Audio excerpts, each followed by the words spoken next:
We're looking at 201. 7 months. And Paul, would you start us out with a roll call, please? Okay, we have 8 veterans: Ken Evans, Ray Vilbot, Jeff Randall, Jerry Carbone, Jim Carter, and Kara Gilmartin present. So we have a forum. Yep. Proof of notice? Yes, proof of notice was posted as required by law. Okay. Board members, any comments regarding the minutes? The minutes that are in your book? So move that we accept them as second. Other comments? All in favor, say aye. Aye. Okay, minutes are approved. I want to welcome our guest from the CED, Mr. Ed Walsh, here today, so thank you for joining us. Next will be the President's report. Very pleased to report the season is off to a great start. A great community as a result of community participation and expanding inclusion. We had over 200 people at the pickleball grand opening early in November. Johan, Paul, and staff did a great job. By way of background, I played pickleball for the first time in October, and I've played a few more times since then, including today. And as a result, I've met, believe it or not, I've met a lot of other longtime residents that are new to me, including some tennis players that I did not know previously. So that's exactly the kind of experience we want, and I think it's good to see.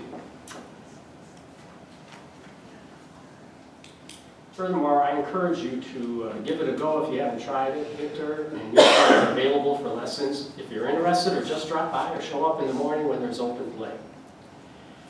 The next day, we had a sold-out welcome back party with over 200 people attending. It was a great party. Kudos to Lynn, Paul, and staff again.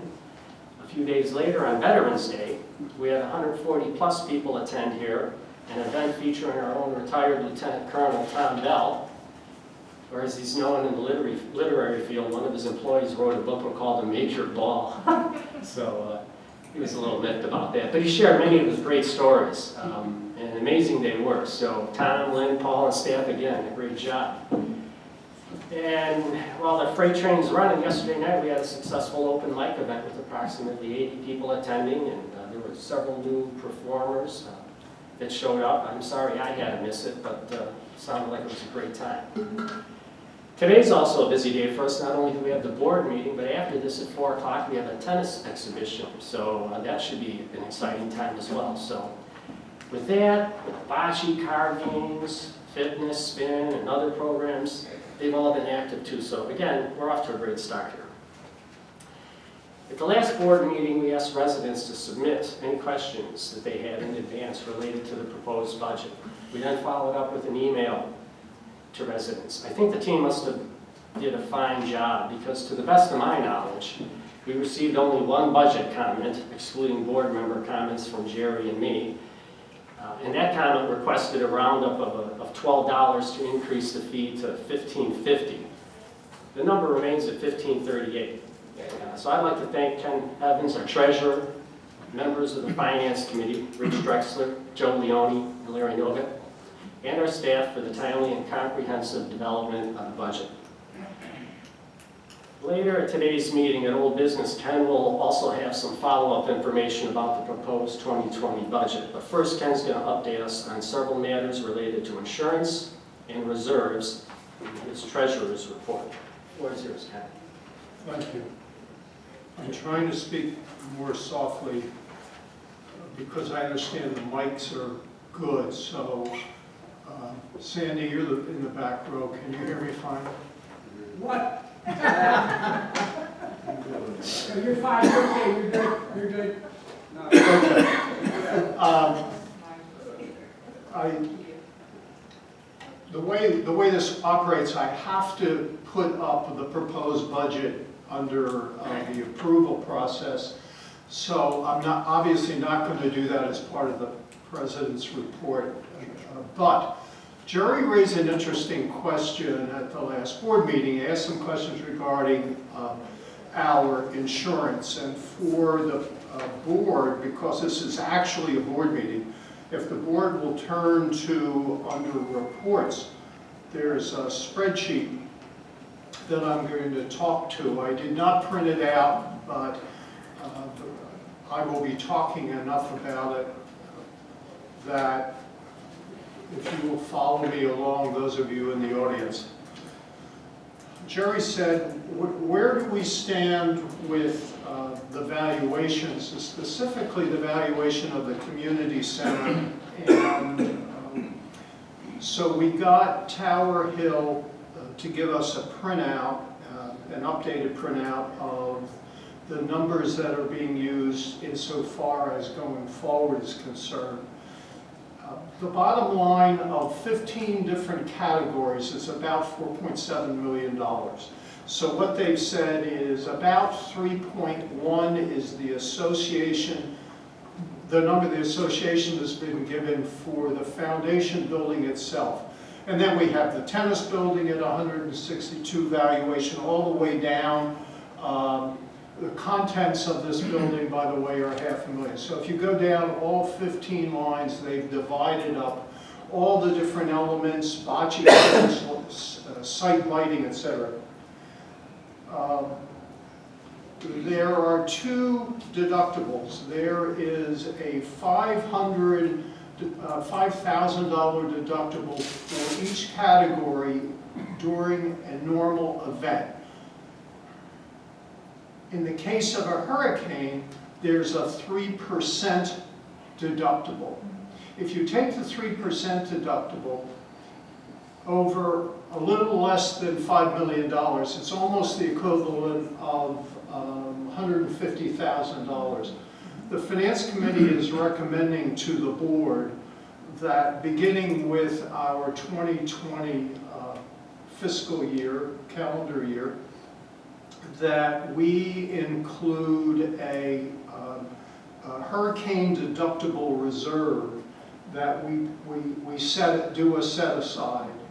This will not impact when you vote for the budget, but we would like to get the board's support to put aside that $150,000 in the reserve and just roll that forward every year. We don't have to use it. In a worst case scenario, if we had a major hurricane hit us, we would have sufficient monies to cover all or portion of what is needed to get this place back and going without having an assessment of any kind to any of the owners. So when I present the budget itself, you will see on the reserve page that we pulled out $150,000 as a controlled reserve.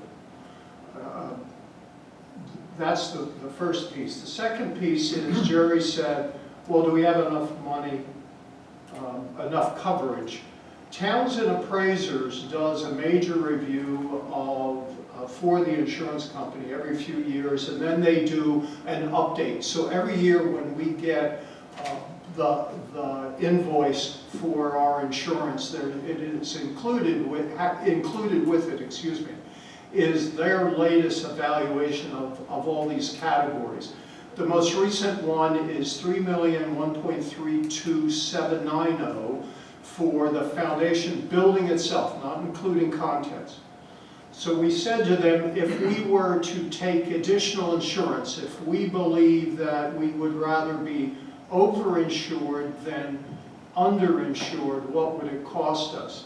And they said for another $500,000 valuation on the building portion, it would cost, of course I don't have that page, $1,500, excuse me. If we raised that number by $1 million valuation, what would it cost? And they said it would cost you $3,000. Our estimate in the budget for 2020 was $37,000 for the baseline they gave us for insurance. We put in based on a preliminary discussion for insurance. The number that came in was $35,880. So we actually already have a few extra dollars in the budget. The Finance Committee is recommending for the sake of $3,000, we can add $1 million worth of valuation. So I would like to recommend to the board, make sure everybody supports that. And if they do, and I don't know that we need an official vote, just I need to get feedback now from the board. Starting with Karen and then working around. It sounds to me like it makes sense. I mean, I don't know, Jerry's making noises. But already. Terry always makes noise, we have to. Admitting that I'm right is a very difficult scenario. It's hard for you or me? Anybody. Okay. It's already in the budget, basically. Yeah, we're already talking a couple of dollars and it doesn't Yeah. make a darn bit of a difference. But I'm willing to listen to other people. Hang on, Jerry, I know you're dying to say something, but Jim's next. I'm ready to listen to other people. My question was how you would fund this. Would you take it from resales? We would take it from, yes, from the reserve that's there. We have money to take 150 out 1st of January. Okay. And I will, Jim, on the last page of the budget presentation later on in the meeting, I have all of that on the spreadsheet, which I'll put up there. Okay. But that's where it'll come. That's a good question. Thank you. Have at it, Jerry. You didn't answer your question. Your question was, you want the $1 million coverage, not the 100. Oh, with but 150. I'm getting questions, and then in the end, I'll say, thank you. Jerry? The reality of it, it's a 20,000 square foot building. It was built. Microphone. Oh, sorry. I was gonna say girls almost. No, Get out your political correct manual. the building is 20,000 square feet. We built it almost 12 years ago now. And we built it for roughly $3 million plus. To reproduce this building today at a minimum, if you take a look at what the marketplace is, it's about $200 plus a square foot. So it makes it a $4 million plus building easily. And that's been my gripe all along, is that we're underinsured. So, you know, this is not rocket science. For $3,000 to get another $1 million attached to this whole complement of insurance, you know, what's the decision?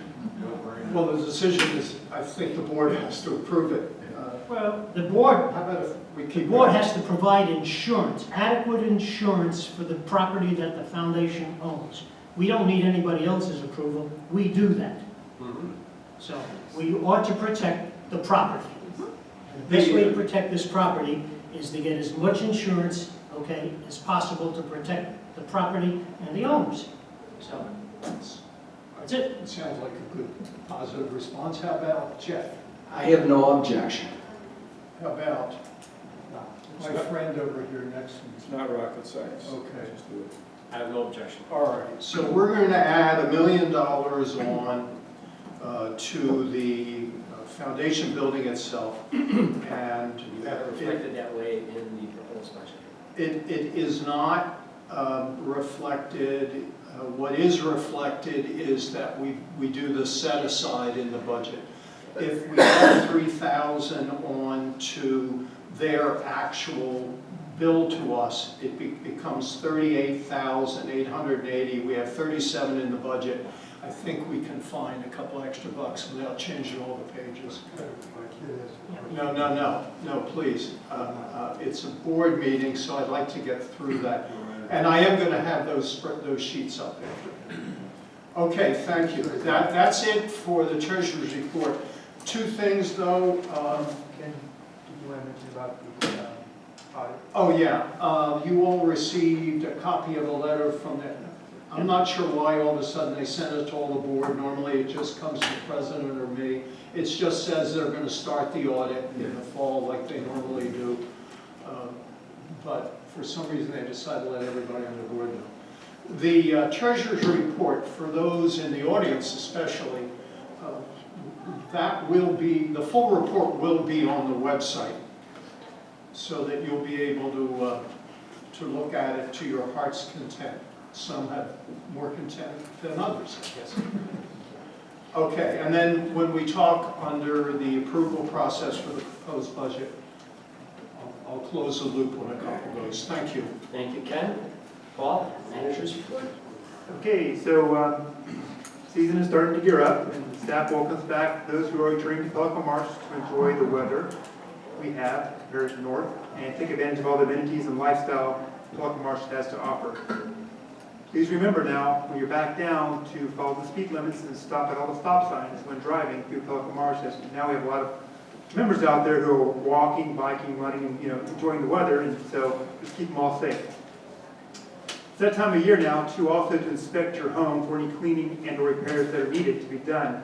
The summer rainy season causes a lot of dirt and mildew buildup on your roofs, driveways, walkways, and walls on your home. So please be a good neighbor and help keep the community looking its best by watching, look at your home, keeping it in tip-top condition. Just yesterday, we had all the pavers around the community center, the courtyard, and pro shop pressure wash yesterday, and it does make a big difference. So do the same for your home. As a final reminder, the deadline to call and schedule for your free install of the Comcast new fiber optic system is just a few weeks away, December 13th, 2019. All appointments made after this date will be subject to an install charge at that point. And Comcast also will be discontinuing the services over the old coax lines the first quarter of 2020, and then only providing the service over the new fiber optic system. So for those who have not converted to the new system, at that point, we'll come home one day and find they have no internet or TV service. And at that point, we'll have to call again for an install schedule, which will probably take a few weeks to get done, and to be able to have service, and also have to pay a charge on top of that. So please be proactive and make the call now to get your install done. If you have any questions on this process, please give the office a call, and we'll help you through that step to get it done. We recently converted the computer room in the community center to another fitness massage room due to the needed demand for space to provide services. Patrick will cover more of this on his fitness report in the meeting. To provide members with computer access now, we have purchased laptops that can be checked out at the front desk for use. These laptops are wirelessly connected to the front desk printers, so if you need to print anything, it prints at the front desk. First 5 pages are free, and then any additional pages beyond that will be a charge to the homeowner. We're also reconfiguring the library to provide space in the back for a desk area for 2 additional computers that we had in the initial computer room for those who like the traditional computers with keyboards and screens over the laptops we provide for the lobby. So hope we'll have everybody covered for computer use at the community center. Our next project concerning computers will be to install a mesh internet system throughout the community center. What this system will do will allow us to have consistent and strong Wi-Fi signal throughout the entire building, out in the patio areas and tennis courts. And this system is also going to allow for us to then add wireless cameras outside, so we can then add security cameras out there in the campus for security. Lastly, the staff just wants to wish everyone a wonderful Thanksgiving holiday, and if you're those traveling north, have safe travels when you're visiting your family or friends. And Patrick and his trainers will be on standby for the holidays for any homeowners who need to help remove a little extra pounds of turkey and goodies consumed after the holidays. And lastly, just remember the staff's always here to help and assist when we can, and our doors are always open. And that's my report. Thank you. Dave, I have a question. Regards to the computer room. Computer room's been here since the building was established. Whether you're using a screen and board or whether you're using a laptop, people like a quiet place to sit and do that kind of activity. I would like to know the justification for taking away something to use for something else where I have seen no numbers, I have seen no reasons for it. We have 2 massage rooms that if they are used as much as I am told they're used, it still seems like there's a lot of time to schedule, quote, stretch exercises in that facility. So I think this is a board decision. It's not an operational decision because it is something that has always been here in this facility. So I question it, and I would like to see numbers behind this to take away something that people have used on a regular basis, and I personally have gotten some blowback from some people asking, why is this happening? So I would like some discussion or some input, and I think this is a decision that has to be made by the board. Further discussion? I have to support Jim on that. I was surprised that it happened without anyone talking to any of the board members, and I'm not saying it was a good or a bad decision, but I think that's a good example of a decision that was made to change the structure of something, as Jim said, that's been around, without at least giving us an opportunity to discuss it. So either we can discuss it further now, or Paul can provide some support for it. I'd like to recommend that we allow Paul some time to get that information, but along the same thoughts of yours, I would have thought with our weekly executive committee meetings that would have been something that would have came up in conversation. It was brought up. I thought we had to agree upon the meeting that to move forward. Okay. Perhaps we should have talked before. Well, follow up. Well, yeah, well, I saw it Sunday when I came down, there was a sign up, as I went to get a drink of water. And I saw the sign that said, you know, it was gonna be converted, et cetera. Use the mic, Jerry. And consequently, what I did, because getting Alzheimer's, I was told, I went back through a year's worth of minutes with this board, and there's not one iota mentioned about converting that space, okay? On principle, that's a board decision, without question. Do I like it? Do I have other thoughts about it? My own personal thoughts is that that room, Jim, is used 90% of the time by renters. Okay, renters. They come down and they get their tickets, okay, for their flights or whatever. They come down maybe and do some research. But I own property elsewhere and I rent property elsewhere. I provide for $100 a cheap printer with the internet. We have internet service in every unit in this property. Why somebody can't utilize the internet service in the unit that they rent or own in this day and age, kind of hard to understand. But be what it may, the decision to convert that space only opens the door that somebody else is going to convert something else. And my other point would be, is this the highest and best use of that space, or is there other activities here that could have better utilized it? So I think there's a lot of questions, and there's a lot of things that should be done before it was arbitrarily done. Well, the truth of the matter is it's already done. I think, Paul, we have to see what we can potentially utilize, another arena to give, I guess, more, you're looking for more private use, et I cetera? think it's a more, I think people like a private use Yeah. of that, Okay. Jerry, and next month I'm going to bring a proposal to the board, which you may or may not agree with. I'm not going to say any more about it today, but I think renters are a whole subject area to be dealt with by the board in terms of facility use, et cetera. But that's for next meeting, not today. Paul, can I ask Paul a question? Jerry just made a point regarding its use by renters. Is there any way that we have the ability to know for sure? Is there any record keeping or data that we can go to that would do that? Has anyone in the room used it in the last 3 months? Last 6 months? Last year? How about the last 15 Well, you've got years? 38 on Last 15 years? There you go. We used it when we first moved The most use that it had was during the hurricane, because we had service here. Still have Okay, service. but still, look, smartphone, okay, you go up to the guy there and he looks and gee, you can get on the plane. That's fine.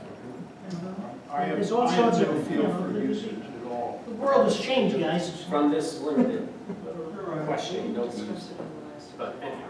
Well, we can go two directions. I mean, I can convert the room back That's as it was, or like I said, the library is being, we took out the storage 4 chairs in it to make room to move the bookcases around. Oh, I need space in the back of the room to add 2 desks, the same as we had in the existing computer room, put the computers back. So homeowners now have a location like they had in the computer room to go down, sit down in a private area, do their computer work.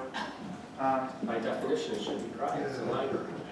And then we will also connect those computers direct, because the wall right behind that is the front desk. We can connect it to the printer so we can monitor the printing too, so they don't overprint, and we can charge them for the appropriate page. I have one more question about your report unrelated to that. What's the number count of outstanding homes not converted to Comcast yet? It's Still relatively unchanged? a few down, it's about 235 right now. Really? Amazing. Okay, thank you. And is it true that they're gonna take 3 months to do the complete conversion? You said first quarter to go total micro? They haven't given me a specific date yet, but they need everybody converted over so they can shut down the other system. Again, our hope is when you can only book 90 days out. So as of December 13th, the latest date you could book for your scheduling is 90 days past that date. So therefore, you can't go beyond that. So theoretically, by the end of March, or excuse me, the beginning of March would be the deadline. Who set that date? Comcast? Comcast asked us that December 13th be the final date. Okay, no, but I'm saying 30 days, you're saying 90 days They out. said they can only take reservations 90 days out from the date of the call. They can't go further than that. So, Paul, question. They're going to stop running parallel as of December 13th?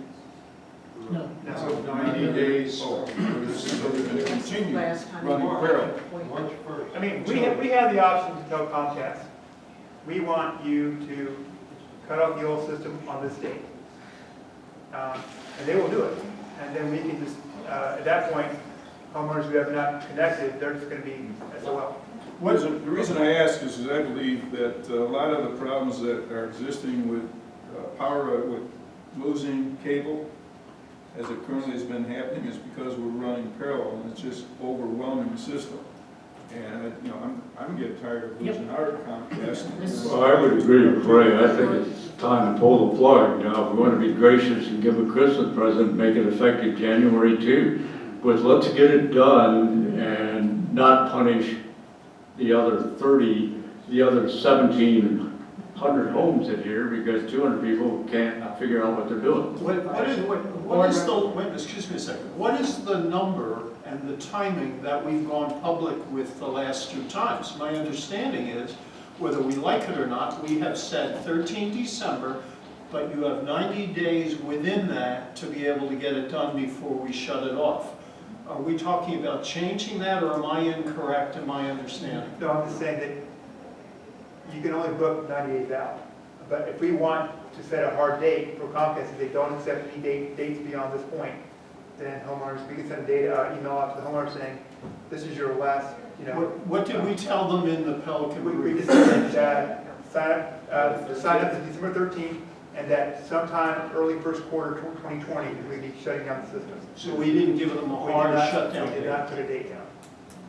Are you saying that December 13th is the last date you can make an appointment, and therefore it will be 90 days out that you Yeah. possibly could get it done, and therefore we are all 90 days out from having the turnover Right. from December 13th? We're saying December 13th is the drop dead date for getting it done free. You're on your own after that. No. No. No. You're signing up. Signing up. Signing up, Free. yes.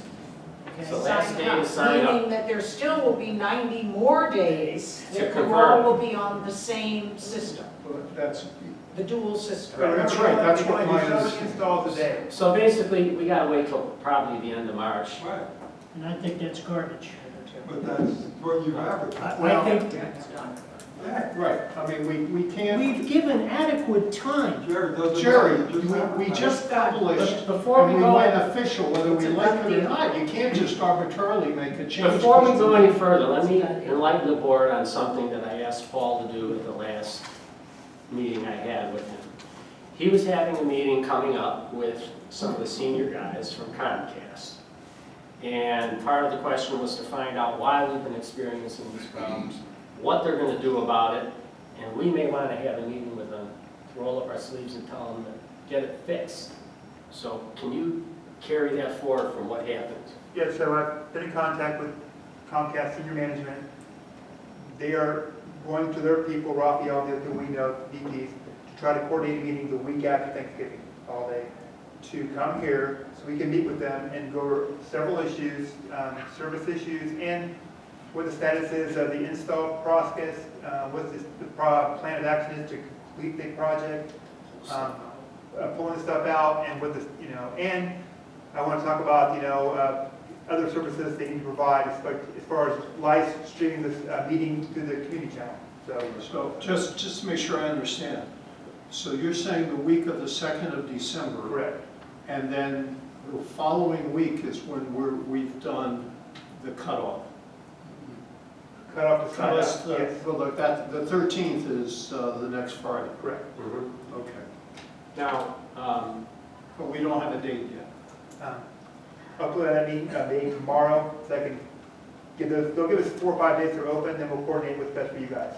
Set that up. see, I have talked with others on the board and other residents, Jerry and I have had conversations. I'm not pleased with the breakdowns we've had with Comcast recently.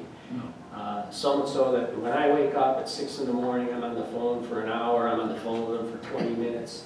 As they say, oh, you don't have a problem, I'll run some diagnostics. Oh, no, you don't have a problem. I say, well, it ain't working, blah, blah, blah, I do have a problem. So they figure it out. Either they're overwhelmed with problems that their automated process can't vet it out, or they're not adequately trained. Either way, I'm gonna see if their finance people are a little sharper at finding problems, like when We don't have the check. yeah, when the receivables don't show up. So I'm holding the check right now for a couple weeks already for 150 grand, and we'll see if they notice that.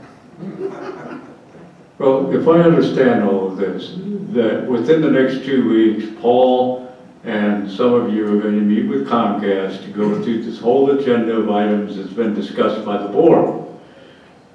By the December board meeting, we should have some answers to this, if I understand this correctly. And on that list, I would also like to know why they cut out Turner Classic Movies.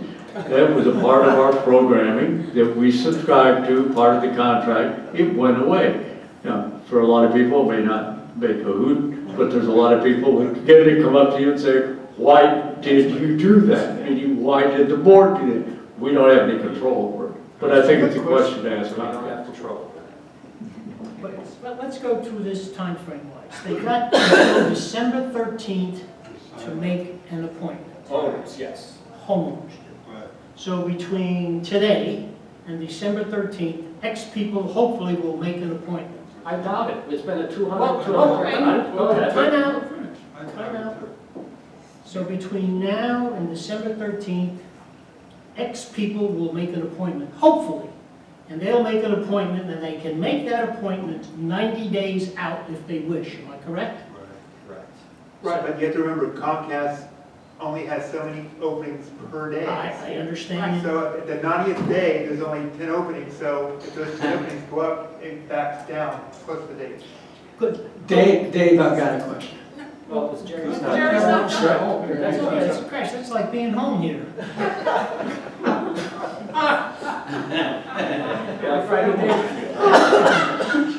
If X people make X appointments, between you and the lamppost, it can't be more than probably based on past performance. If we get 10 more people between now and the 13th that make an appointment, if we talk to Comcast and say, hey, service those people ASAP, out of sync, out of line, whatever you have to do, Yes. okay? And I'm sure, hopefully, they could say yes, especially since you're holding 150 grand. And then We've accommodated everybody to what we have said from day one. Yes, Jerry, at that Okay, point, then- we can shut it down early. Then day two is, we're turning it off January 2nd, God bless you. Whenever. Yeah. I one- can live with once- that. Opposed yeah, to I March agree with that. 15th, which is. Exactly. Let me tell you the problem I got. My wife the other day got ostracized because we had TV and streaming service, and she came down here to play cards, and her girlfriend, who lives across the street, said, you know, we don't have TV again. And Mary says, oh, we've had it all along. She says, well, your husband's on the board. Jerry, your point is a good point. Once the 13th comes. We're not babysitters, and this is not an age home. We should have a better feel for what the end date is. But right now, we've told people it could be as late as 90 days after the 13th. Did we say 90 days? I heard him say we said first quarter. All we told the homeowners is, one, you have to sign up by the 13th of December in order to have it free We'll installed. know whether it's 10 or 200. Okay, and after the 13th, if you call on the 14th, they'll take your reservation, but it's gonna be a charge. And to your come credit out. card And you number. might be without TV for a while. Okay. Nobody knows about the 90 days except the people. Okay, so we just said we had signed up by it. You Then, didn't say 90. then, Yes, uh, that's what I said. we just told homeowners that Comcast is looking to cut off the old system sometime the first quarter next year. January 2nd. So we can make that date a hard date. So we did not say 90 days then, we just said Only first 90 quarter. days is you can call by the 13th to make an appointment going forward, out 90 days, that's all we said. Can I ask a question? Yes. Okay. How do we notify the people that they must sign up no later than December 13th? Have we sent it by mail? Yes, multiple times. Oh, so we have done The mail. Pelican brief, multiple times. No, not the Pelican brief, a letter. We don't have everybody's email address, so can we just get their addresses and send a The letter? brief goes out by mail. I understand it goes out by mail, but not everybody reads the brief. So if we want to make sure that everybody has noticed, that they can't come back and complain, I suggest we send a few bucks to send 210 letters to these people that haven't signed up and let them know. Rest assured, they're going to say, I didn't get the brief, I didn't read the brief, you never told me about it, even though we have. A number of times. Discretion, I think, would be the better part of valor. Send a letter. Post office, they're not forward the brief, for God's sakes. If you send it by letter, they'll take that, they see Pelican Marsh, they throw it in their trash can, just as easy as Pelican. Yes, but you send them the letter, what they do with it, it still covers it's still a CYA on behalf of the board. It's 200 letters, I would say, do a short one, send it, be done with it. Okay, we will do that. Paul, let's see if you can get that out no later than next week. You haven't done that? You see, that way, although it's just- Okay, so Paul, thank you for that manager's report. Next, we have committee's report. Patrick, fitness? Is there any questions? Not yet. No, not yet. The meeting. All right.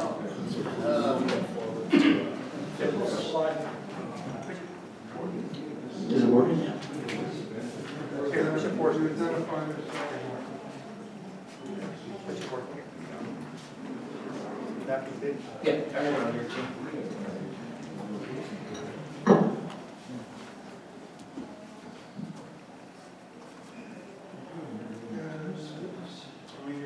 Okay, yes, sir, I'm ready. This is the time of the year that I really like to kind of go over what has happened over the past year and talk about, versus the past. I kind of like to show you, what I usually do is go over utilization of fitness and massage therapy and group fitness based on revenue, basically. And this is a nice way to present it because it kind of gives you a really good idea over the years of how we've kind of increased our utilization of fitness and all three areas that I oversee. Only I always like to point out my department, I have great staff, most of my people are independent contractors, and our service to the community is about extending quality of life and extending lives and saving lives. Fitness and group fitness and massage that's, that's kind of how they all feel as well, and I think they've been doing a really good job at it, and also extending our services into the community. As you can see from this chart, since 2011, our utilization of personal training has increased around 200 to 250%, and we're on track this year to increase another 5 or 10% by the end of the year. This number, basically, the 2019 number is based upon revenues through the end of October. Going to the next slide. If I'm correct on that, Patrick, in the budget it says actual January to September was 172,345. Is that the correct number? Yeah, and that's more than we did last year. Last year's revenue for the year was 160. Right.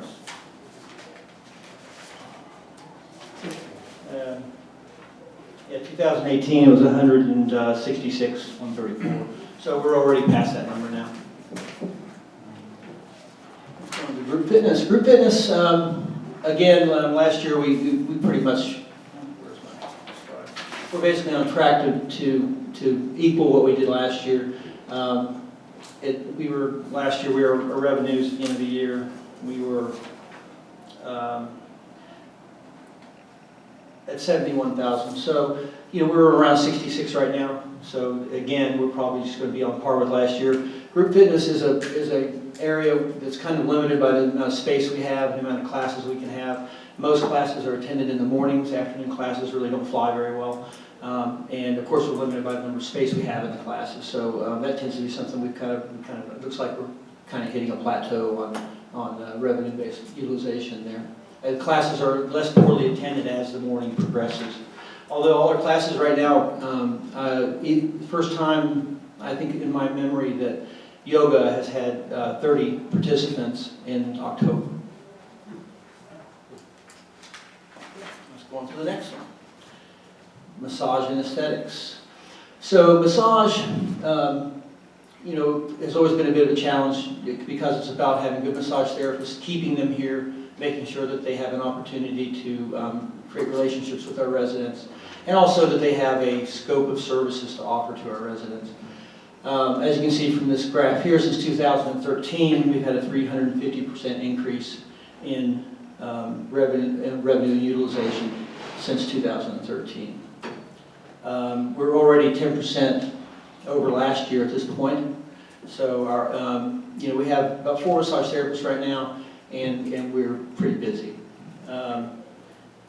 As I think it was discussed earlier in the meeting, I didn't realize it was going to be an issue, to be honest. We discussed this for years under prior management. We had Mike Leeds, Diana, we had all kind of discussed the underutilization of the computer room and what we might convert it to. Back then, we didn't really think about massage at the time because obviously massage wasn't quite that busy. I think Diana maybe talked about turning it into a vending room, and we always talked about having laptops for use for our residents to use in the lobby or in a private area near the library. And just when I brought this up, I guess I thought that it was a good idea. I didn't really think about the ramifications in this case. Pat, it's not that we thought it was a good or bad idea. Oh, I understand that. The issue was that it should have been discussed at the meeting, and we just think we need a little more real information rather than just concepts. Yeah, I understand. I totally understand. I'm not saying that, but again, this is kind of why I did want to bring up the massage is at 350% over what it was previously. Is that, since I interrupted you, is that distributed evenly among the massage, or do we have 1 or 2 that really are doing a lot of the business? Our primary massage therapist is probably Kate Larson, and then Amanda's built a practice up, and she's at about probably 50 to 60% of hers. And then Paul and Ellen are building their practice at this point. Okay, so you're saying Kate's a significant portion of that? Yes, she is. Okay. The other thing is we have a practitioner, a personal trainer who does stretch therapy for our residents. Who's the one that now uses the room? Well, the reason she's using it right now is it was available, and really the room, probably 60% of the usage was intended for massage therapy. Okay. You know, it wasn't supposed to be. I understand how it kind of looked because she's the one using it. It looks like, oh, we set a room aside for Brooke. No, that's not the case. We actually ordered a table for the other room. We were going to move a massage table in there and have it just for massages. The other rooms are dual use. You can do facials or massages. And that was the idea behind that. And I certainly understand. That's all right, thank you. Yeah. One other question on my, Patrick. In any of this, do we have a breakdown between what's used by residents and what's used by renters that come in and contract for services? Do we have any data anywhere on that? The only way to do that would be to, I know that the member number for tenants used to have a T in front of it in our system. I don't think that's the case now.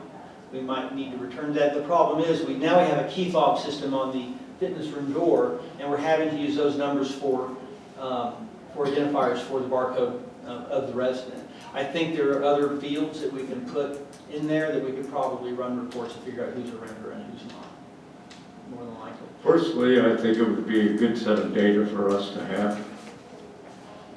Oh, I'm sure we can figure out a way to break that down somehow. If not, we can create a system to do that. Right now, I was going to discuss that really quickly, was the key fob system on our door.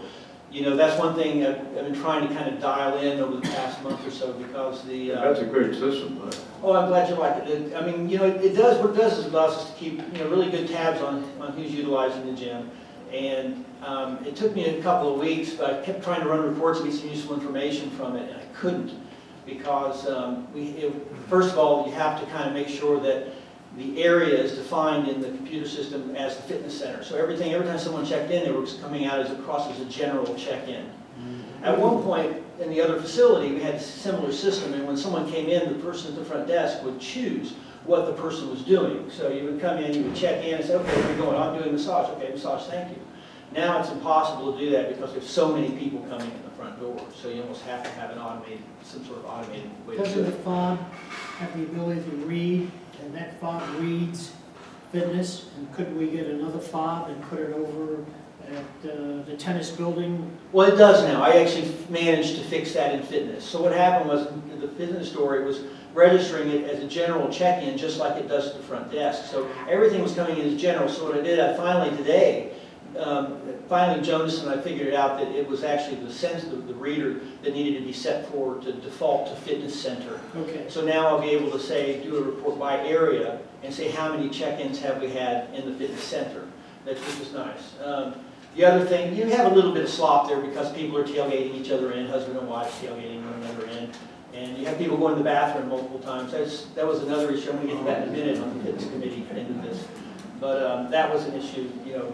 People were leaving their fobs in the gym and then going to the bathroom, not being able to get back in, and that sort of thing. So, but you're going to get multiple entries. But at least I can track how many individuals are coming into the gym. I can now look at number. You know, I can actually pull that and put it into a spreadsheet and break it down and see how many individual residents are coming to the gym before I could do that. This is Most people checking into the gym in the morning, basically. Okay, fitness committee. So fitness committee meeting, my fitness committee, these are the great people who are on my fitness committee, and we had a meeting a couple weeks ago, and we discussed quite a few things. I wanted to kind of go over some of that. Next slide.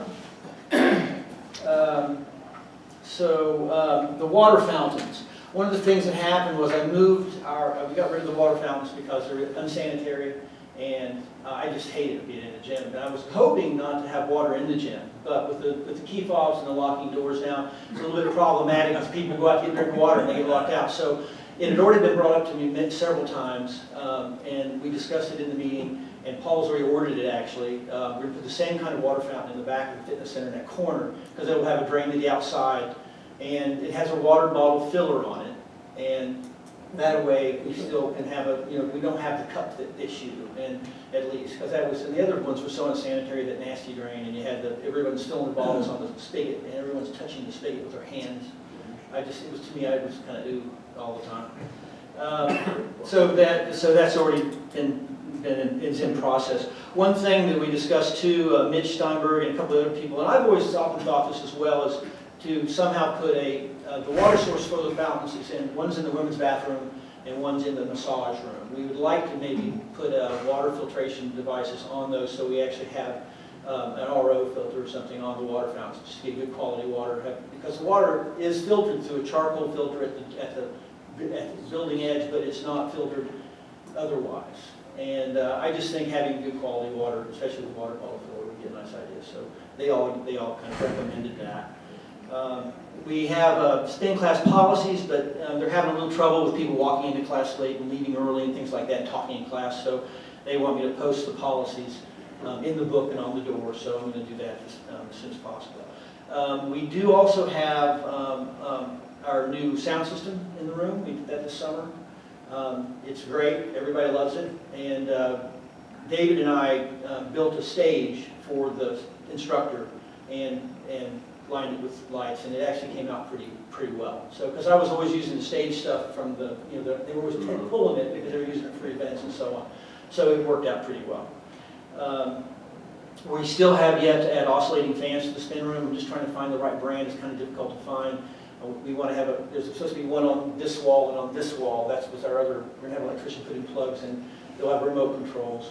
And they'll just, that way we don't have, trying to get everything off the floor, basically. We have these fans on the floor that go up into everyone. So that's just the next, I think Paul already has the electrician online, but I just have to pick the fans out. And I actually wanted to make sure that they wanted oscillating or stationary, and everybody wants oscillating. It seems to be the consensus. So finding the right one's the question. We also talked about possible future needs, and everybody's wish list. Mitch says he wants to have an infrared sauna in the bathroom. No, well, it's the infrared saunas are not the steam ones. They're just the ones you take out of a shower or something. That was some of his ideas. Other than that, let's go to the next one. Let's show something Can new. we go back to, I don't know whether it's just me or others have seen a lot more focus on spin classes, a lot more advertising, different people talking about it. Is our volume up?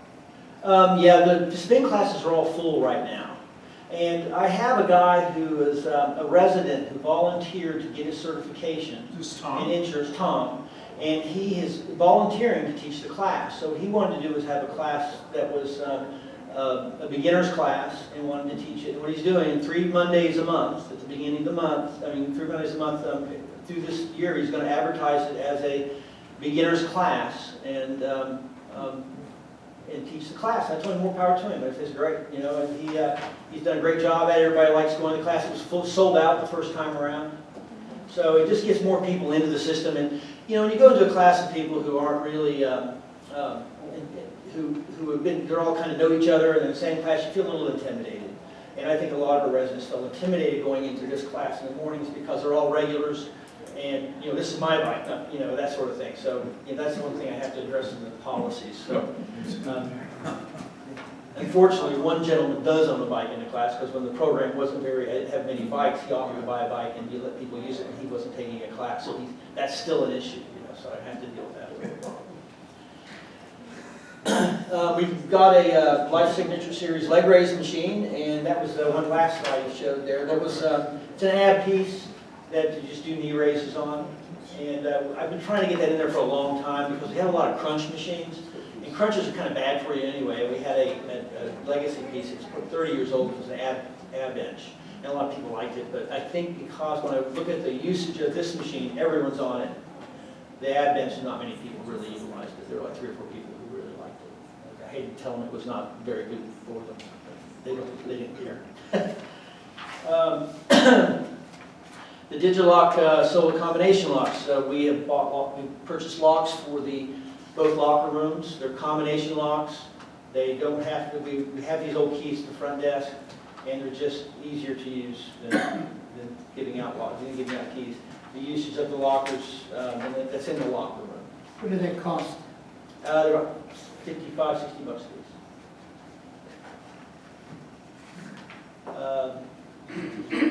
Got money? Next one. Digilock core lockers. So these lockers, this is actually going to look like the ones on the very right-hand side. So there will be 18 lockers just inside the gym. We're getting rid of the cubby hole Um, the jury rig cubby hole thing that I actually constructed myself out of old parts on the right. This will be on the left-hand side where the bulletin board is when you walk in the room. Again, they'll have programmable locks. You just come in and put your code in, and you can lock your things up now. That's 18 lockers, and if we decide we need 6 more, we just call the company. They can send us another bank of them. They're all they're sectional. They just stand up next to each other. You don't have to lock them if you don't want to. You can just put your stuff in them and close it if you don't feel like you need to lock them. But if you do lock it, you better remember your code. There's a manager's code, so if someone can't, all these locks have manager's codes. I go, so the front desk will have it, and they'll be able to unlock any of them with the manager's code. Oh, okay. So if I go in and I use it and I'm finished, does my code still stay in there? The next guy comes in and doesn't think about it, puts the stuff in there and closes the door and he says, hey, I can't get back in here. No, you can't lock it without putting a code in. Okay. So, for example, when you go in, you go to the lock, you close it, you hit C, 1, 2, 3, 4, lock. You come back, you hit C, 1, 2, 3, 4, lock, it unlocks it, and then you open it up. Then the lock's off. So then you just open it up, and you can't lock it unless you put the code in. So you can use any code you want. It doesn't matter. But if you forget it or some reason it won't lock, we have a manager's code and override for that. So and they're very nice looking lockers. They probably last forever. And I think that was everything. Yeah, that was it. Any questions? Ken, is this out of this year's budget or next year's budget? If it gets in by this year, it's in this year's budget. We're hoping that it gets delivered and installed by the end of December. The lockers reserved, it's already reserved anyway, so. Okay. Accrued. It's in this year no matter what. It's in, say that again, reserve? Yeah, No, the locker, yes. the lockers are a reserved item. They are. Yeah, we have a cabinetry and Yeah, that was from the renovations. A lot of Harvard Law School students. Patrick, on massages, what is the net for the foundation? Is that the same as for everything else? Or is there a 30%. different schedule? 30%. 30% on massages, and on the other classes? On the classes, the board has always mandated that I break even on classes. So I Okay. always break even. The personal Individual- training is always 30%. Okay, individual trainers? 30%. 30%. 30%. Now, there is one exception to that, just so you're aware of it. The girls supply their own facial products, so I don't want to carry inventory. So we do allow when they do a facial, our take is 20%, because we don't want to carry facial products. Thank you. Okay. Action committee? Should I read? Should I get It's not part of the question. Can I get a facial? Bring my own? I want to see you give your. My bocce committee member who was going to give the report had to go play bocce. She just scooted out and said, No "Uh-uh, excuses. it's on you." Just want to recap our fall season a little bit. We had 29 teams, which was a record number of teams for the fall. A lot of new players playing. We're having, on Monday, we have a fall bocce tournament and party. We have, as of right now, we have 29 people that want to play in the tournament. We have about 50 signed up for the party. So good turnout for that as well. It's an off week for bocce. We don't have league play the week of Thanksgiving because so many people have family obligations. We have one travel team in the fall that plays in the Southwest Florida Bocce League. And during the winter season, we will have 2. So, How do they do? I think last year they came in the middle of the pack. The first year they were, learning. That's a good way to put it, learning. So they do pretty good. Our team registration for Winter Bocce begins December 2nd. We've changed the way the signups are a little bit. We have a start date for signups, and people can request what time of day they want to play bocce and what day of the week. So the sooner you get your team registered, the more precedence you have for having your time and day picked. We probably, last year we had 42 teams for the winter season. I anticipate to have more this year since the fall's up as much, which means we'll probably have to add another time slot. We're looking at maybe possibly trying to add an afternoon to see if some people want to play in the afternoon. A lot of people have evening social obligations, dinners and plays and so on and so forth, so we might give that a try. And like I mentioned, in the winter we'll have 2 travel teams. In keeping with the precedence of the board with checking in and guest fees, we have talked to, at the mandatory meeting in the fall, I talked about the importance of everyone checking in. If you have a member on your team that is not a resident, they have to pay guest fees every time they play or practice here. Other people that are coming and visiting also need to pay guest fees. My plan is soon, I just talked to Paul about this today, we're going to, the bocce balls are outside in a cabinet and we're going to lock those up so that people will be forced to go into the front desk, and that way they will be forced to check in and to pay a guest fee if they need to pay a guest fee. So, because what happens now is a lot of people just walk around the building from the outside and grab the balls and start playing. Thank you for that, Lynn. Thank you. You're welcome.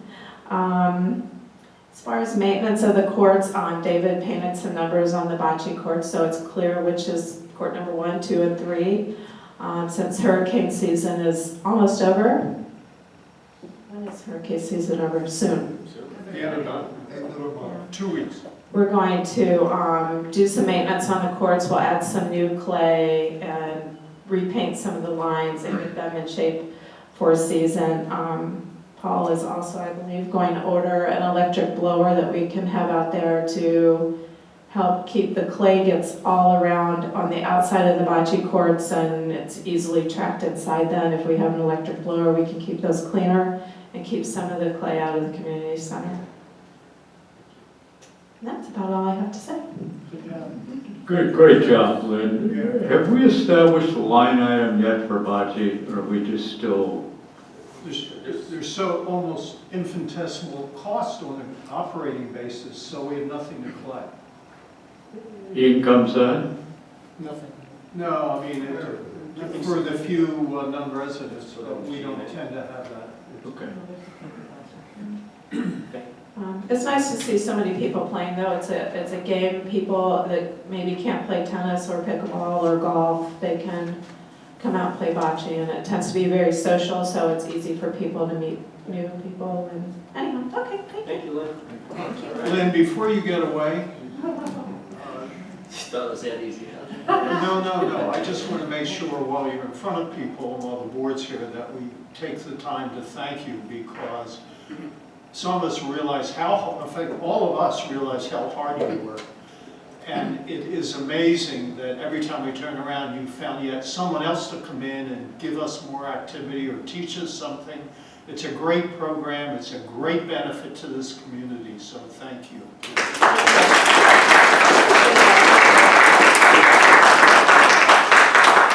Okay, old business, 9.1, approval of proposed 2020 annual budget. Okay. You want to start out? Yeah, if the board will allow me, you're going to have seen everything. I'm going to tell you that the only page that has anything different is the last page, which is the funds. But a couple of people during the last month have asked me a few questions, and where I think it's important, I'll make a point. I don't have all the slides from before because nothing has changed, but let's move forward. The first one everybody has seen. I've talked about, I've now attended 2 annual meetings of associations, one of which was mine. It's amazing to me, or maybe not, that most people really still don't have any idea what these costs are about or what the breakdown is. And one person was complaining that we don't know how to manage costs. And I said, well, we have no increase in our operating costs this year. And she said, well, where's the $38? I said, well, most of the cost comes from the cable. And I said, if you want to be simplified, if you want to think of this simplified, it costs you $50 a month as an owner for everything that you see around here. And it costs you $9,000 or $900 a year, which is about half price for cable. So I don't think we can ever assume that people read the brief or pay attention. No, they don't. The next page, I'm going to drop right to the very bottom, just to the red line under cable internet assessment. Again, there were a couple of questions.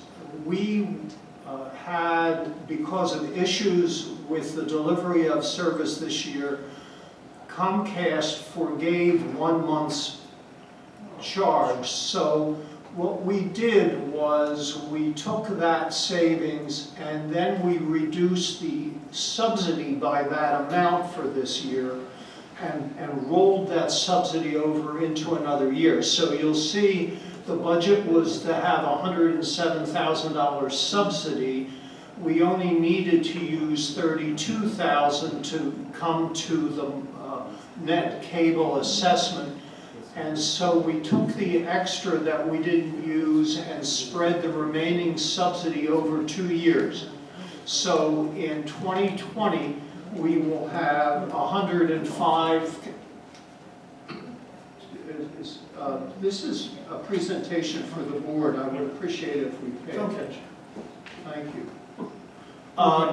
So we only have, so we have 105 and change for this coming year, and we're able to have another 105 in 2021.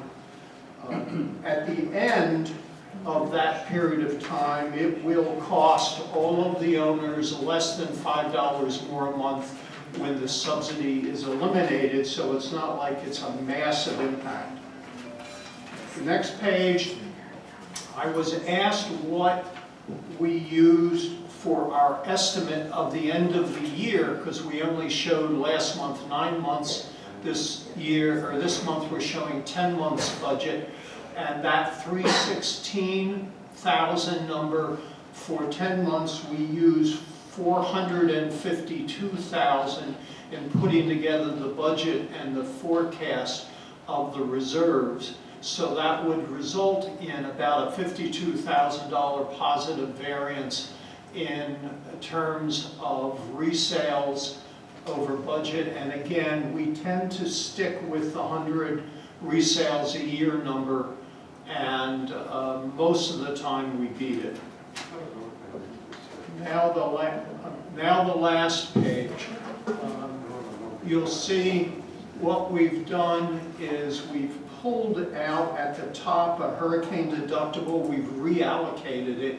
So the year-end balance for 2019 is $258,425. Going into 2020, we took out the 150, and we still end up with over 300 of pooled reserves for 2020. I made a lot of people nervous when I projected on the spreadsheet out past 2021. So and I had a lot of explanation to go through, and I apologize for that. All I'm saying is that over the couple of years when we suggested doing this, that we take all of the resale monies basically into the reserves, whether it be the pooled reserves or the capital account. We still have a program that says that we have to bring the money first into operations. I don't know what the board in 2022 or there into the future is going to want to do, and so I stopped showing that. But I do know that, you're welcome, I do know that so long as I am here, I will strongly support remaining with where we move all the resales into reserves. And so I stopped at 2021. But those numbers are based on the current expectation of expenses, the projected expenses and pooled reserves, as we've talked about, come from an independent third source that looks at all of our assets and tells us when we should be receiving the need for money, and then Paul and the Finance Committee evaluate that and make adjustments as we see fit. So that, gentlemen and lady of the board, is my recommendation for approval, and I therefore make a motion that the board approves the 2020 proposed budget. And I need a second. I will second that. Thanks, Jim. Question, could we have some comments from the Finance Committee on this work, if they would choose to? Well, at this point, Joe's in New Jersey, Larry is in Boston, and I just lost Rich. He got a phone call. So I will speak for them one more time if I can, and that is Paul and I work very closely with someone else who doesn't often get stated, and that is our 3-day-a-week accounting/CPA, Jim. We've added him to the meetings, so he always attends those meetings as an active member. And everything you see that I get the joy to present comes from the Finance Committee as a whole. Is there further comments by the board? Well, Jerry raised some comments in an email. I would like to hear from him if he chooses to reiterate what he sent to us. Well, we have a budget, but we have what we used to have, let's put it that way, designated expenditure notations. Okay. Right now, we have just a lot of money out there that we could spend any way we want. You know my feeling about the distribution of the resale fee, because we continue to, I guess, not recognize the amendment on how that money should have been distributed to operational, reserves, and capital. We've done that now arbitrarily, okay, for whatever purpose, and whoever on the outside says that you can do it, God bless them, but it still leaves an awful lot, okay, of ability for this board and any other board to spend dollars any way they want, okay, and justify after the fact and not before the fact. Well, I disagree with you. First of all, at the beginning of the month, you received a long-term projection of pooled reserves and the requirements that an independent third party has given. That is what we use as a basis for setting our needs. I have also said, and the Finance Committee has supported, that over the next few years we had so depleted our reserves that we needed to focus our energies on rebuilding it. And finally, that in many accounts and in the minds of all of the Finance Committee at any rate, resales are an asset acquisition, not an opportunity to fund operations. And to the extent that it's important to build the reserves up, we strongly recommend that. And nothing is spent without, one, the approval of the board, and two, without the basis of a reason for it. And it starts with Paul saying, my air conditioners are falling apart, I can't wait, I need to spend them now rather than next year. So everything goes through the process, and you and any other person can, as a board member, can disagree, but you're going to find that the CPA firm wrote a letter and said that it is not normal to use money that new owners buy to buy into the foundation to support the operation. It's used to maintain the hard copy asset of the foundation. And so long as I am the treasurer, I will strongly support that. Now, I don't expect to be treasurer forever, and maybe a future treasurer or the board will see fit to do it differently. Other comments about the budget? I will vote to approve this budget. However, I still will, and Jerry and I both have presented this now for 2 years. And it's probably not so significant now, but come down the line, there will be an increase on the Comcast side in particular. And if you stayed with all the other operating expenses, that the original plan was to use a portion of the resale figure to offset operating, to try to keep, this budget is probably one of the best anywhere of any community around here, but I consider that a positive. And I could look at areas and could recommend that if you took a portion of that operating, you could have ended up with no increase to anybody on anything this year. I won't win that battle, but I will continue as long as I'm on this board to suggest that a proportion of that at some time may be necessary to be used for operating because we have so stated in our bylaws. Jim, I actually agree with you. My point from the beginning was let's go out a couple of years and rebuild the reserves and then rethink it. And so we've not changed anything. All we've done for last year and this year, and my suggestion obviously is in 2021, that for the time being, we then move all of that piece that comes in through operations, through resales, and keep it in reserves. But I'm with you. I mean, we don't need to just build up $2 billion worth of reserves and not use it for anything. I would, however, make the following comment, if I may.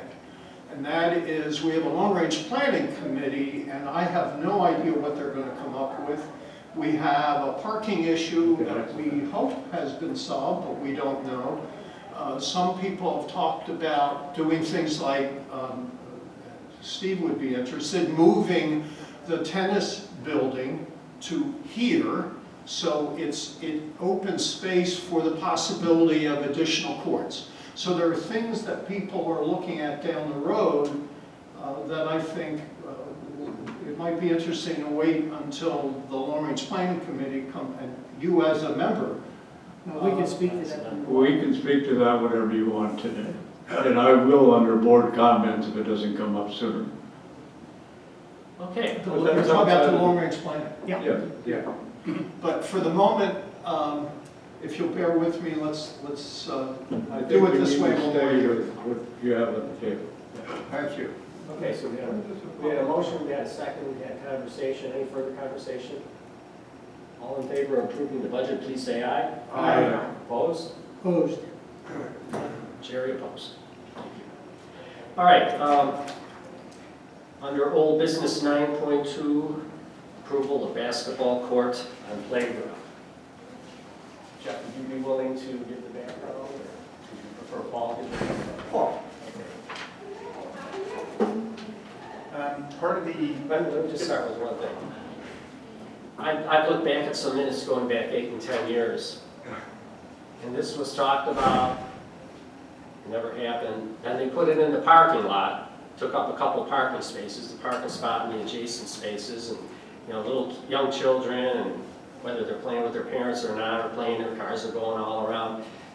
We yanked that out of there because it wasn't safe, and parking is an issue, and here we are today. so part of the long-range facilities planning committee's recommendation to the board back last fall was for 3 projects. One was to install pickleball courts. One was to do something with parking. And the other was to move forward and finally put a basketball court on the campus. And the only location we could find that was feasible with not being in the parking lot was to convert a section of the existing playground.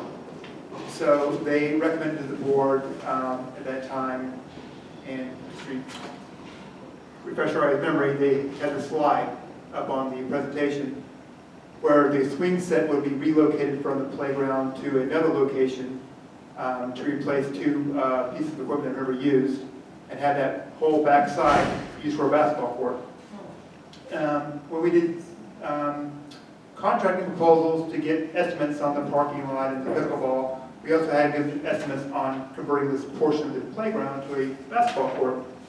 At that time, the pricing came in very high, around $38,000. It seemed high to us, so when the board went to approve the items back in June at the board meeting, the board decided to not vote on this item and defer for more research because the pricing was a little high.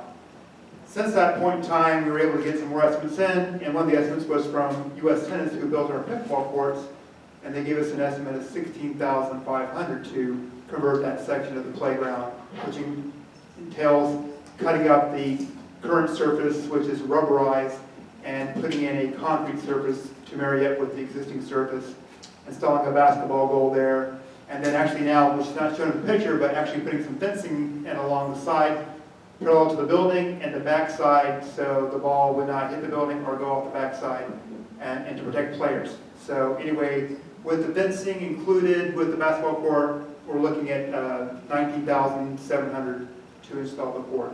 So we have a proposal ready to go. Just need approval from the board for funds to move forward with the project. Discussion? Yep. I went out there, I don't know how you guys went out there, but you see that wire that's running up alongside the building? You know what that's for? No. It's for the direct TVs in the fitness room. I suggest that we take that wire, okay, and get it encased in conduit. Because anybody walking along there, if they're, I know you're gonna put a fence up against there now, but that shouldn't, you know, we got a $4 million building, we got a, you know, That's easy fix. just, it looks like a ghetto, okay? It's just a sloppy way of doing it, that's direct TV, but for us, I think we ought to get that encased.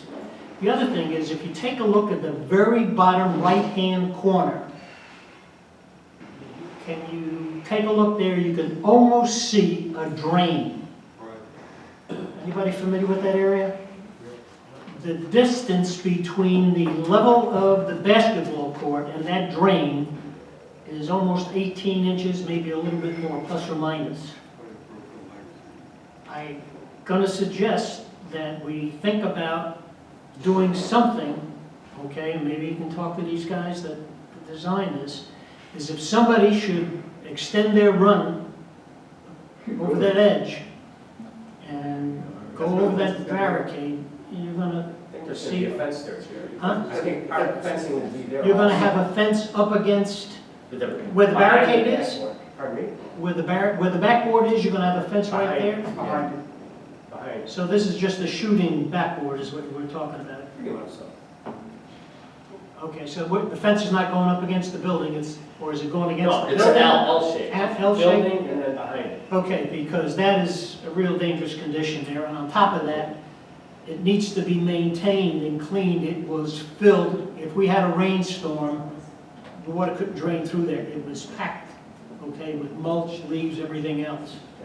So that's something that, you know, we ought to do if CDD doesn't do it. Are there other questions? There's a question from the floor. You take it from the audience. if you like. Steve? So, my question is about the utilization of the current playground and the anticipated utilization of this free throw setup that you're putting here, because you're not going to play basketball on that, right? No. So I guess I don't see a lot of residents out there on the playground, so I'm assuming that this is all for, I don't know, visitors, grandchildren, whatever. Yeah. I don't see a lot of utilization there, period. I've been here 2 years, and I'm there all the time, and I don't see a lot of people out there. So what I'm wondering is, was there any consideration given to moving that wall of the gym out to the limit of this paved area and increasing the size of the fitness facility, which at certain times of the year is like sardines in there? I mean, it's really packed.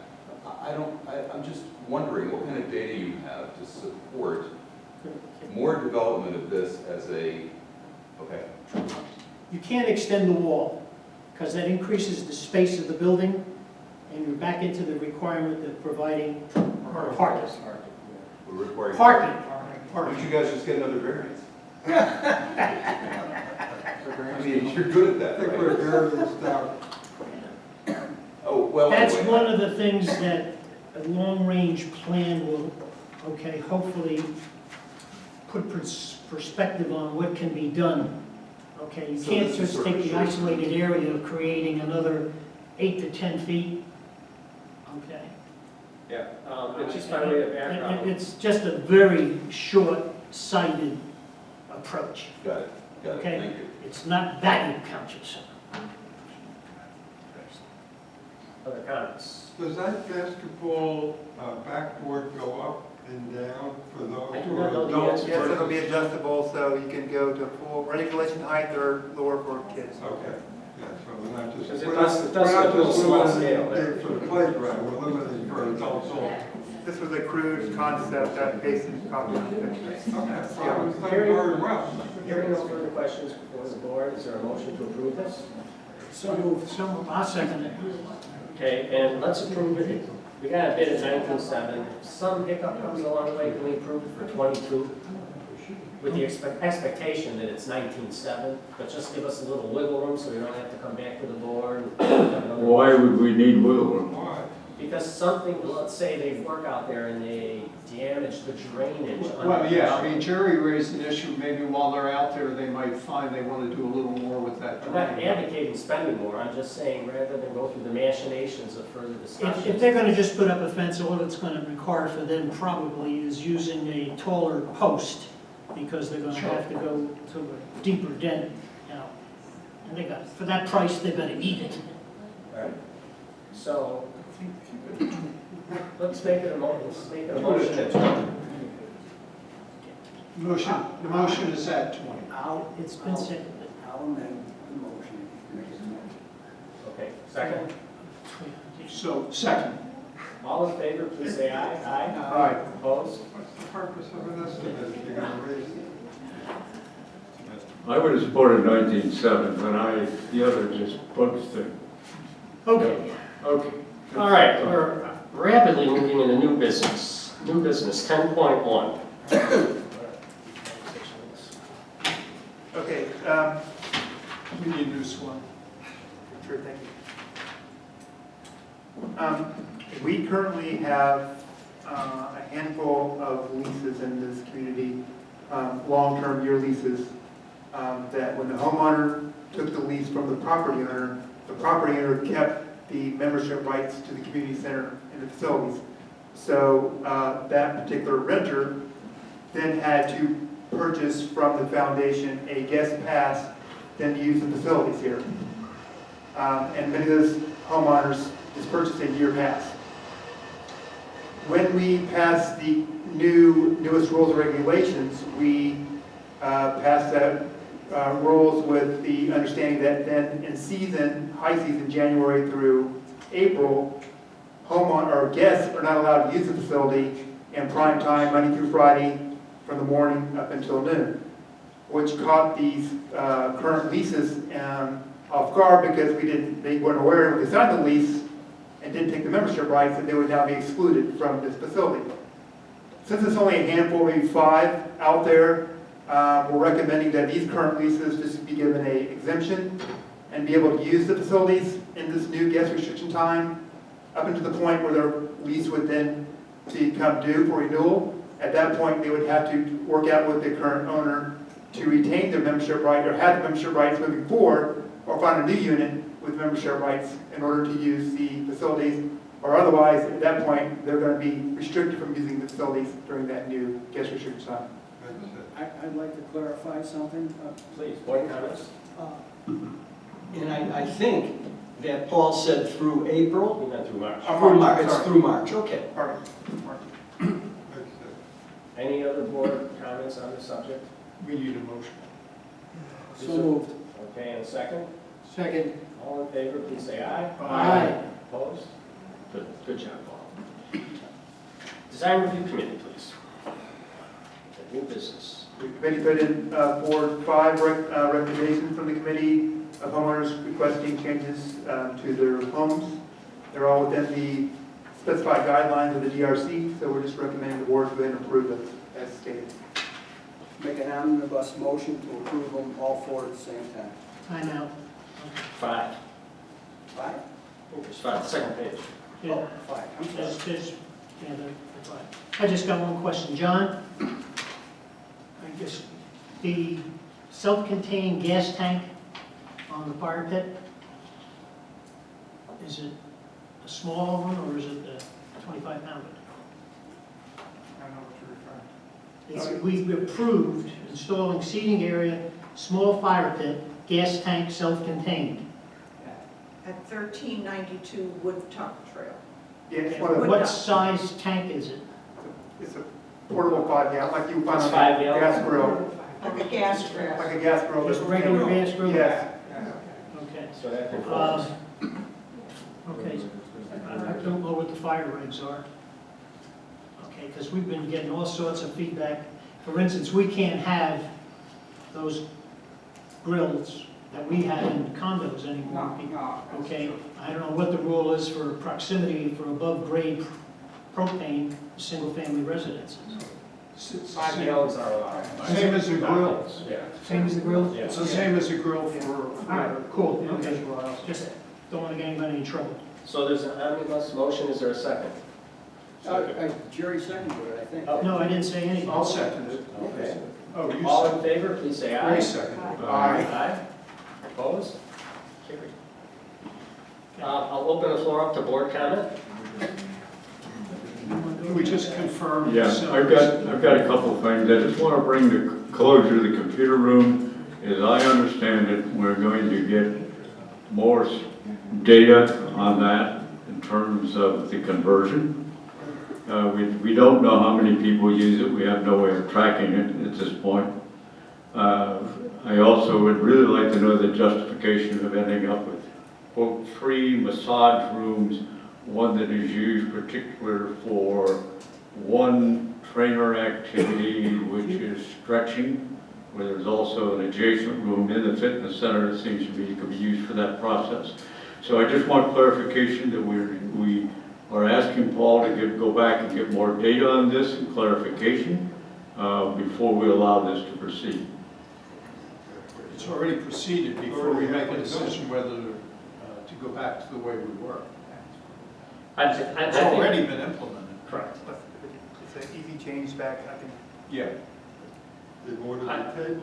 Well, I think, Paul, why don't you explain what you're going to do in the library? I think that keeps the status quo, because they have a private. Yeah, I understand, but I don't know if Jim understands that or not. Well, I understand that part, but I'm questioning I always say, what's the best use of a piece of space? Is there another option for that space that would have benefited more people? I mean, it seems to me there was a decision made without the board to say, we need this room for additional massage, stretching kind of activities. What's the justification versus keeping A for what it was, or should it be used for some other purpose? I And agree don't know that. I agree that it wasn't brought up to the board. I also think that between the information that Patrick showed us, we can look at that again, it shows the growth in massage year over year.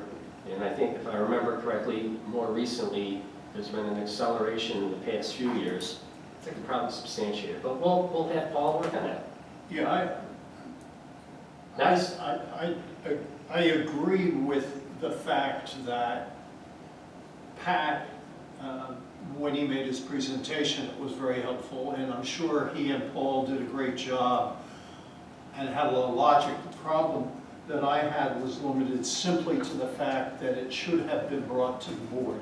So I expect, Paul, that by the next board meeting, or even sooner, if you would like to send a memo out to us where you and Pat just summarize the information that you guys use to make a decision, it would be very helpful. And it might shortcut the need to wait till another board meeting. I'll have it out by the. Well, then the board needs to say yea or nay to it. This is a decision of the board, not of staff. No, I know that, but if we can get that out ahead of time, we would be in a better position when we come into the December meeting. Fine, so my understanding is we will either say yea or nay in December. Yes. Okay, thank you. Other board comments? Go ahead, no, he's- I'm not finished yet. I attended the Long Range Planning Committee's meeting yesterday. They're a fine group of individuals. Chair is an excellent person. My observation is they are project-oriented, not long-range planning-oriented. If we look at a definition of long-range planning, that to me says you've got to ask some very basic questions about what do you want to do, where do you want to go. You know, it's a process, it's not a calendar event. So in that discussion, when I raised I shared with them an outline, which I'd be happy to share with the board, that said I would like to take them through the process. I would like to take the President's Council through the process, maybe the committees through the same process. They said, well, we think planning is the responsibility of the board of directors. Long-range planning should be done by the board. They said, we think that you ought to retain an outside consulting company if you're looking at total site planning, building utilization, et cetera, et cetera. I said, well, I don't disagree with that, but here's the question that I have for the board. If you don't provide this planning company with some ideas of what you're thinking about, you just elongate the process and raise the costs of whatever you're going to do. The other thing they had requested, they would like to start interviewing potential long-range planning organizations that they might recommend back to the board. So my question to the board is, what do you want me to do as a liaison to this committee? If the board directs me to try to get additional input back the way we did the original planning process prior to bringing in a planner, quote, to use that data along with assessing the 5 acres and everything we have, fine. If you prefer to have a long-range planning committee just stay project-oriented, then the current one is food service of some sort, and that's fine too, but I need direction from the board. I'm more inclined to go with option A, not B, just the food service, to be, you know, to come to a consensus as to the use of a land planner and what that means, what that costs, to the degree that we need to provide, we, the board, need to provide direction to the committee, we need to do that. But I think they can talk to us too and give us ideas and suggestions as well. Again, I think this is truly a long-term phenomenon. This ain't gonna be done in 3 months or 6 months or a year. Well, I don't disagree with that, David. And I don't disagree with their perception of what they want to try to do based on one instrument, a survey that was taken 2 years ago. I'm not faulting any of that. My personal preference would be work with some groups here to get more information, a broader base of thinking, and then bring in your planner and say, you know, we talked to the presidents of our associations, we talked to our key committees, and they concluded, here are some things we really think that Pelican Marsh should embrace for the future, So based on what we have. So conceptually, like that committee could host a town hall meeting for people to bring ideas in, or what are you thinking? They don't want to do that, David. They don't, How do they to want the engage direction to citizens? come from the board. So I'm saying to the board is, we could say, all right, we can do some of this other in parallel with looking at long-range planning resources, site planners, et cetera. I mean, and I said I would bring one company to them by the December board meeting that had been recommended, and they can have a discussion with that individual. But I think to me, I'm getting mixed signals. Does the board want a longer range, far more encompassing framework, or do they want to stay with project orientation? Can I make a comment? Sure, it's the board's time, yeah, sure. Go ahead. You go first, age before beauty. Yeah. I was at the meeting, and just as an observer, and I think what the long-range planning committee wants to do, based on Jim's input and the input from the Long Range Facilities Planning Committee was something that they had talked about, I'm going to say last year, which was whether or not it would be appropriate to build I'm going to call it a kitchen or a cafe or a snack shop.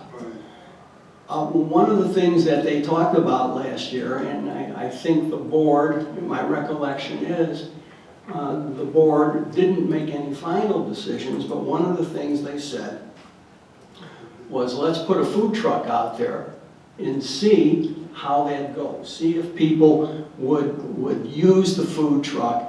How could we interpret that use to determine whether or not we should build out this kitchen?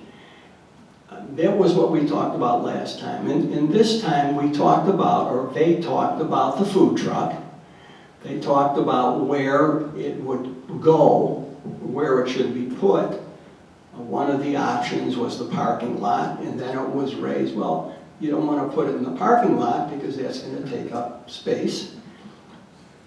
And then one of the members of the Long Range Planning Committee said, let's put the food truck on a temporary basis in the plaza area. It wouldn't be stationary. They can bring it in and take it out. It wouldn't necessarily take up parking. And a couple of the folks on that committee also said that they have been thinking about this, and they have said the expertise to follow up and talk to a particular restaurateur, to have them come in, take a look, just get ideas. Nothing is going to be written in stone. And based on what they were talking about, my suggestion would be to allow the Long Range Facilities Planning Committee to move forward with the food idea, whatever that turns out to be, which is going to be long-term anyway. It's going to take a while. And at the same time, if it's necessary, bring in a land planner. I don't know why they can't be done together. That's my take. Can I go forward? I was starting something when you said that, so if it's all right for me to go now. Yeah, Dave, you can, because age, beauty, I'm not really sure. You haven't figured out the answer.